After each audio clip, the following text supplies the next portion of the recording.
ओम श्री साईराम. रामकथा रसवाहिनी प्रकरण 10 भाग 1. 2 वर. वैदिक मंत्रघोष सर्वत्र ऐकू येऊ लागला. राम सीतेच्या विधियुक्त स्नानासाठी सुवर्णपात्रातून शरयू नदीचं पाणी आणलं गेलं. त्यावर आशीर्वादपर स्तोत्र पंडित म्हणू लागले. हे मंत्रोपचार कानाला अत्यंत आनंददायक वाटत होते. आदल्या रात्री परत येत असता कैकईची दासी मंथरेने लोकांची लगबग पाहिली आणि तिने कुणाला तरी त्याचं कारण विचारलं. या सर्व आनंदाचं आणि लगबगीचं कारण रामचंद्राचा राज्याभिषेक होणार आहे हे तिला कळलं. कौसल्या आणि सुमित्रेच्या राजवाड्यातील दासींनीही भरजरी श्वेतवस्त्र आणि आभूषणं घालून लगबग करताना तिने पाहिलं. हे सारं तिला फार काळ पाहवलं नाही. तिच्या साऱ्या शरीरातनं विंचू अनेकदा डसल्याप्रमाणे सुरकुत्यांचं जाळं होतं. ती कैकईच्या महालात धावली आणि राणीने अगोदरच अंतःपुरात प्रवेश केला आहे असं पाहून दरवाजापाशी जाऊन ती किंचाळली. माते, दरवाजा उघड, महत्त्वाचं काम आहे. तुझे प्राणच पणाला लागलेत. धरणीकंप व्हायच्या बेतात आहे. उत्तेजक आवाजात एकावर एक आदळणारे तिचे शब्द ऐकून राणीने घाईने दरवाजा उघडला आणि घाबरून विचारलं, का? काय झालं? कोणतं संकट आलं आहे? काही कोसळलं का? कशासाठी? नाही, माझं काही झालं नाही. तुझ्या आयुष्याचा नाश होतो एवढंच. आता यापुढे तुला चिंताग्रस्त मूर्ख बाई म्हणून राहावं लागेल, मंथरा म्हणाली. डोळ्यात अश्रू आणून नाटकं करत आणि विव्हळत तिने राणीची जी दुर्दशा होऊ घातली आहे त्याचं सविस्तर वर्णन केलं आणि मोठ्यांदे हंबरडा फोडून फार वेळ रडत राहिली. कैकईला काही समजलं नाही. महाराज ठीक आहेत ना? आणि राम, लक्ष्मण, कौसल्या, सुमित्रा यांच्याविषयी तर काही झालं नाही ना? जर त्यांना काही झालेलं नाही आणि त्यांना काही धोका नाही तर मग मला काही काळजीचं कारण नाही. मला काय होणार? त्यांना काही धोका आहे का? मला सांग मंथरा, लवकर सांग, कैकई आग्रह करू लागली. तिच्या हनुवटीला धरून तिने दासीचं तोंड प्रेमळपणे फिरवलं आणि हळुवार आवाजात उत्तर देण्याची विनंती केली. मंथरा म्हणाली, आपण ज्यांची नावं घेतलीत त्यांना काही झालं नाही आहे, पण त्यांनी तुझ्या पुत्राचा गळा आवळण्याचं ठरवलं आहे. आणि ती आणखीनच करुणापूर्ण आवाजात रडायला लागली. यावर कैकई उत्तरली, तू चुकतेस मंथरा. महाराज असे नाहीत.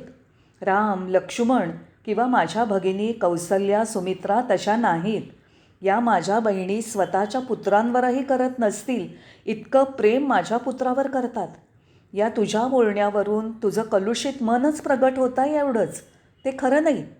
ठीक, खरी गोष्ट काय आहे हे तर तू सांगितलं नाहीस.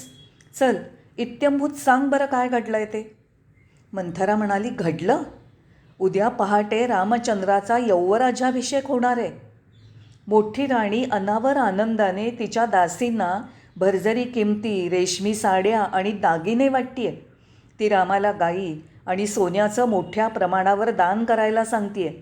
या सर्व सोहळ्यात घडलेल्या त्या तुझ्याकडे दुर्लक्ष करतायत. हे मला गुपचूप सहन करता येत नाही. मी हे सहन करू शकत नाही. तुला अजूनही याचे परिणाम लक्षात येत नाहीत. तू पोकळ अभिमानात खुश आहेस की तुझ्यासारखी भाग्यवान कोणी नाही. पण तुझं भाग्य झपाट्याने संपत आलं आहे. तुझ्या पतीला आणि तुझ्या सवतींना आता तू उपेक्षणीय झाली आहेस. एक तुच्छ दासीत परिवर्तन होण्याचा काळ आता फार दूर नाही आहे. आता थोडी दक्ष राहा, नाहीतर नामुष्कीने ग्रासली जाशील. सर्व परिणाम ध्यानात घेऊन काय करायला पाहिजे ते ठरव. झोपेतनं जागी हो. या संकटातून कोणत्या उपायाने मुक्ती मिळेल ते ठरव. संकट वाचून उभं ठाकलं आहे आणि ते वेगाने तुझ्याकडे येत आहे. जेव्हा राम युवराज बनेल तेव्हा सारं साम्राज्य कौसल्याच्या मुठीत जाईल हे लक्षात ठेव.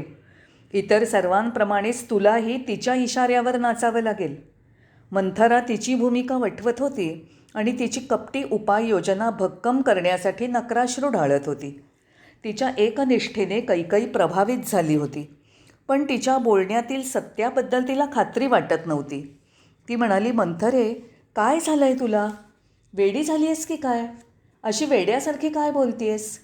रामाचा यौवराज्याभिषेक ही साऱ्या साम्राज्यासाठी शुभशकुनाची, अत्यानंदाची गोष्ट आहे.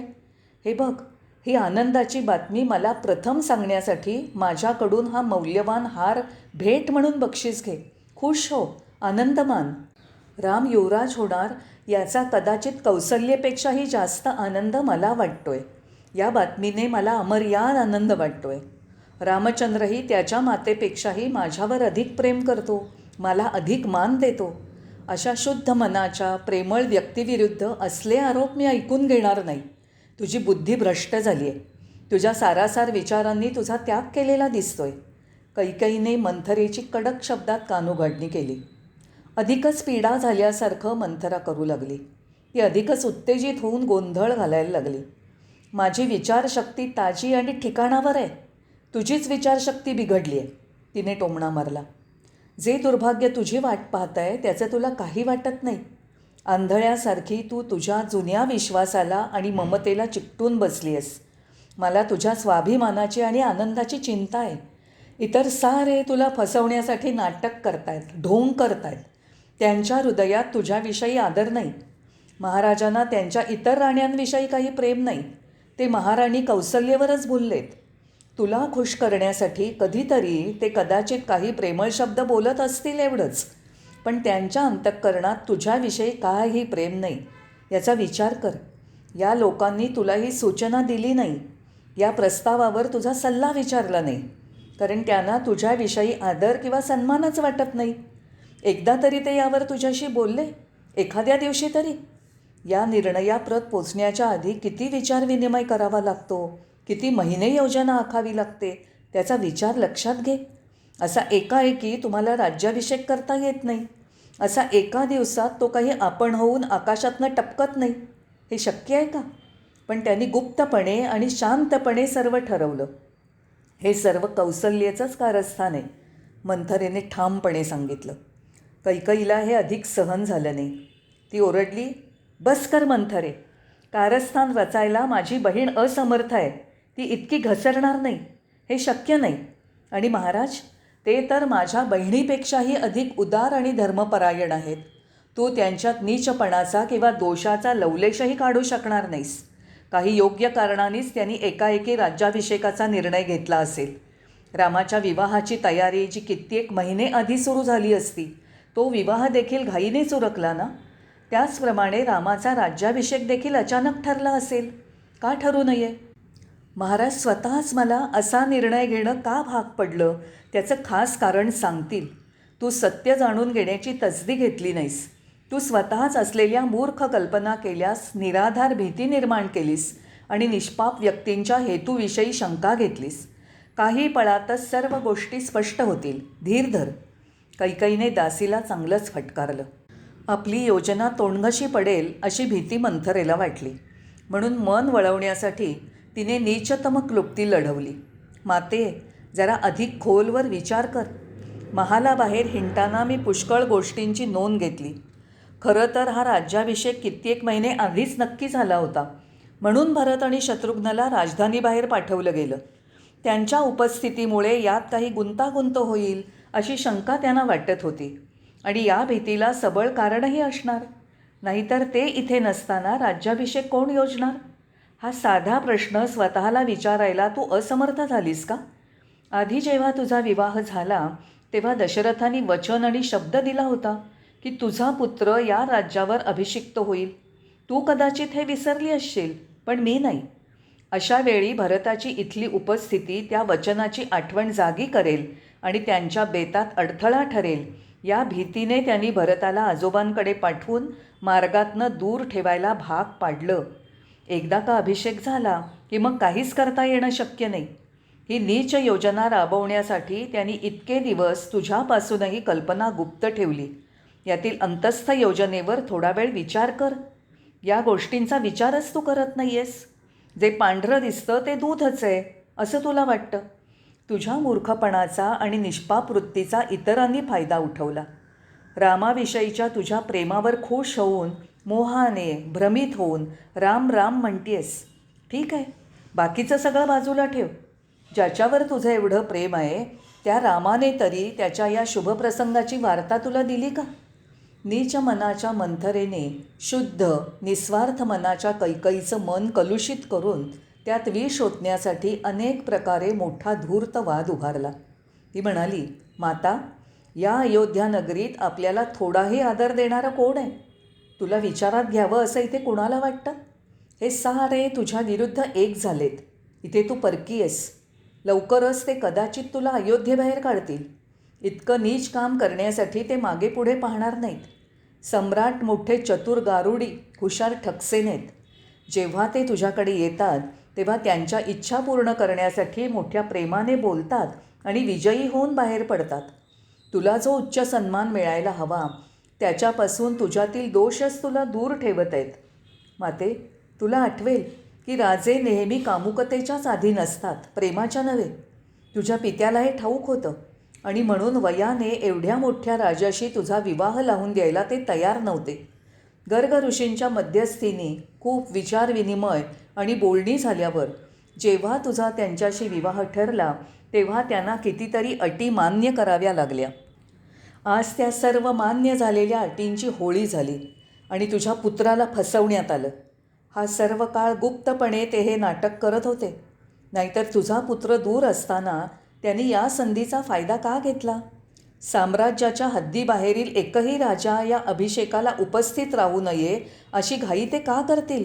त्यांचे अधमविचार कसे स्पष्ट होत आहेत त्यावर विचार कर. किती पूर्ण, नाटकी आणि ढोंगी आहेत सगळे. जेव्हा शेजारच्या राजांना आमंत्रणं जातील तेव्हा तुझे पिता नक्कीच उपस्थित राहण्याची संधी सोडणार नाहीत. त्यावेळी साहजिकच त्यांना दिलेलं वचन ते सर्वांच्या नजरेला आणून देतील. म्हणून कुणालाही न कळवता राज्याभिषेकाचा सोहळा उरकून घ्यायचा आणि एकदा अभिषेक झाला की मग तो नाकारण्यासाठी काही करता येणार नाही हे त्यांना माहिती आहे. याच हेतूने त्या दुष्टांनी हे कारस्थान रचलं आहे. म्हणून वेळेवर सावध हो. एकदा ही संधी हुकली की एखाद्या कुत्र्याप्रमाणे तुझी स्थिती निश्चित होईल. म्हणून वेळ गमवू नकोस. खोल विचार कर. हा राज्याभिषेक कोणत्या प्रकारे थांबवता येईल ते पहा. मंथरेने क्रोध आणि मत्सराच्या ज्वाळांना वारा घातला. शेवटी तिच्या या युक्तीला कैकई फसली. ती म्हणाली, तुझं बोलणं ऐकून असं वाटतंय की तुझं प्रत्येक विधान पहिल्या विधानापेक्षा अधिक विश्वासार्ह आहे. होय, खरं आहे. ही गोष्ट थांबवता येण्यासारखी नाही. पुढे काय करावं? जर तू मला पुढील पाऊल कसं उचलावं ते सुचवशील तर मी त्याप्रमाणे वागेन. तिच्या कपटाने कैकईला पूर्णपणे जिंकलं आहे असं जेव्हा कैकईने दर्शवलं तेव्हा मंथरा गर्वाने आणि आनंदाने फुगली. आता अधिक निश्चितपणे ती बोलू लागली. माता, आता अधिक विचार करण्याचं कारण नाही. तुला जे हवं आहे त्याला आधारभूत मुद्दे भक्कम तयार आहेत. त्या दिवशी जेव्हा सम्राटाने तू त्याला ऐन वेळेला मदत केलीस ती स्वीकारून कृतज्ञतेने त्यांनी तुला 2 वर दिले नव्हते का? कोणतेही 2 जे तू त्यांच्याकडून मागू शकशील. आणि त्यावेळेला तुला कशाची गरज नव्हती. म्हणून गरज पडेल तेव्हा मागण्यासाठी तू ते वर जपून ठेवले नव्हतेस का? आज या 2 वरांमुळे तुझे सर्व हेतू पूर्ण होतील. ते वर त्याने आजच द्यावेत असा आग्रह तू करू शकशील नाही का? जेव्हा मंथरा स्पष्टपणे आणि जोरदारपणे असं म्हणाली तेव्हा चमकून कैकईने वर पाहिलं आणि म्हणाली, हो मंथरा, काय हुशार आहेस तू. दिसायला जरी तू कुबडी आणि कुरूप आहेस तरी उपाय सुचवण्याच्या बाबतीत आणि बुद्धीने अत्यंत मोहक आहेस. शारीरिक सौंदर्याच्या बाबतीत कमी असलीस तरी बौद्धिक सिद्धीनी तू ती कमतरता भरून काढतेस. हे 2 वर मी कसे प्राप्त करू आणि ते वर काय असावेत ते सांग बघू. मंथरा उत्तरली, माते, तुझ्या मुलाला यौवराज्याभिषेक व्हावा असा एक वर असेल आणि दुसरा राम या साम्राज्यात राहणार नाही असा असेल. एका क्षणाचाही विचार न करता त्याच क्षणी दिलेलं तिचं उत्तर ऐकून कैकई थोडी विचारात पडली. स्वतःला सावरल्यावर ती म्हणाली, मंथरा, माझ्या पुत्राचाच राज्याभिषेक व्हावा हे मागणं योग्य आहे. पण रामाला राज्याबाहेर घालवायचं याविषयी माझं मन सहमत होत नाही. त्या विचारानेच मला वेदना होतात. असं म्हणून ती आसनावर कोसळली. मंथरेने पाहिलं की आता जलद काहीतरी केलं पाहिजे. देवी, भावनात्मक शंका घेण्याची ही वेळ नाही. दिरंगाई केली तर अमृताचंही विष बनतं. तुला थोडं कठोर व्हायलाच पाहिजे, नाहीतर आपली योजना सफल होणार नाही. त्यांनी जे दुष्कृत्य केलं आहे त्याला ही योग्य शिक्षा आहे. जर तुझ्या मुलाने राज्य करावं असं तुला वाटत असेल आणि तुला राजमातेचा दर्जा मिळावा असं वाटत असेल तर असं वाग, नाहीतर विष पिऊन मी आत्महत्या करते. मी जिवंत असताना तुला त्रास झालेला मला सहन होणार नाही. कैकईविषयीच्या प्रगाढ प्रेमाने आणि ममतेने जणू काही वेडावल्यासारखी ती मोठ्याने रुदन करू लागली.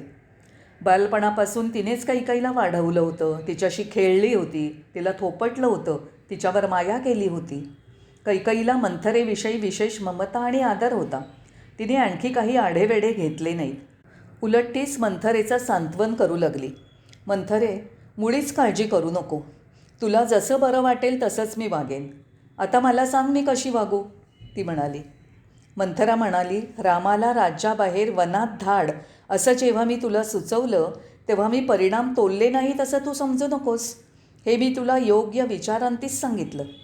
राज्यकारभाराविषयीच्या जाणकारीत आणि कायद्याच्या बाबतीत कैकई अबोध होती म्हणून मंथरा म्हणाली, सलग 12 वर्ष जेव्हा एखादी व्यक्ती दुसऱ्याच्या मालमत्तेला निर्धोकपणे भोगते आणि मालकी दाखवते तेव्हा कायद्याप्रमाणे ती व्यक्ती त्या मालमत्तेचा मालकच होते.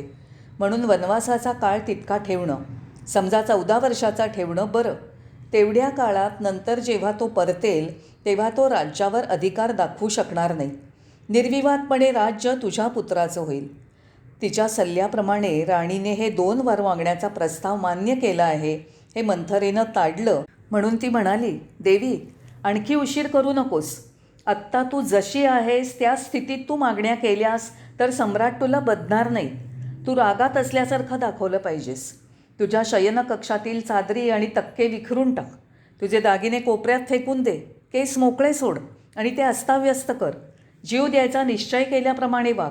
दुःख आणि संतापाच्या भरात राण्या त्यांना शोधून काढायला यावं आणि त्यांचं सांत्वन केलं जावं म्हणून ज्या क्रोधागरात जातील तिथे जा आणि फरशीवर पडून राहा. जशी आहेस तसंच जाऊन तू 2 वर मागू शकत नाहीस. तू अत्यंत निराश झाली आहेस आणि मृत्यूपासून हे 2 वरच तुला वाचवू शकतील असं नाटक कर. मगच तुझ्या मागण्या विचारणीय आणि स्वीकारणीय होतील. उठ, पुढील कार्यासाठी पाऊल उचल. अशा रीतीने मंथरेने उत्तेजित केल्यावर कैकई तिच्या म्हणण्याप्रमाणे वागायला तयार झाली आणि तिच्या मार्गदर्शनाप्रमाणे सर्व केल्यावर क्रोधागारात शिरून तिच्या नशिबाबद्दल आणि येऊ घातलेल्या संकटाबद्दल विलाप करू लागली आणि दरवाजे ओढून बंद करून घेऊन दरवाजाबाहेर जणू काही आत काय धुमाकूळ चाललाय हे समजलं नसल्यासारखं दाखवत मंथरा फतकल मारून बसली. जय साईराम. एवढ्या वेळात राज्याभिषेकाच्या सोहळ्याची सर्व तयारी संपवून जेव्हा सम्राट दरबार भवनातून बाहेर पडले तेव्हा कौसल्येच्या महालाकडे जाण्याऐवजी ही आनंदाची बातमी प्रथम कैकईला सांगावी असं त्यांना वाटलं. म्हणून घाईने ते तिच्या महालाकडे वळले. मार्गावरील सर्व दासी अस्वस्थ आणि चिंतातूर दिसत होत्या. मनातल्या मनात सम्राटांना वाटलं की त्यांनी ही आनंदाची बातमी ऐकली नसावी, कारण एरवी त्यांचे चेहरे खुलले असते. उद्या रामाचा राज्याभिषेक होणार आहे हे त्यांना माहीत नसावं याचं त्यांना वाईट वाटलं. राणी जिथे असेल असं त्यांना वाटलं त्या शयनागाराच्या दिशेने त्यांची पावलं वळली. तेथे त्यांची नजर भिरकावलेल्या दागिन्यांवर, विस्कटलेल्या बिछाण्यावर, फेकून दिलेल्या आणि दालनात अस्ताव्यस्त पडलेल्या वस्तूंवर गेली. त्यांना आश्चर्य वाटलं आणि ते राणीला सगळीकडे शोधू लागले. एका दासीने सांगितलं, महाराज, राणीसाहेब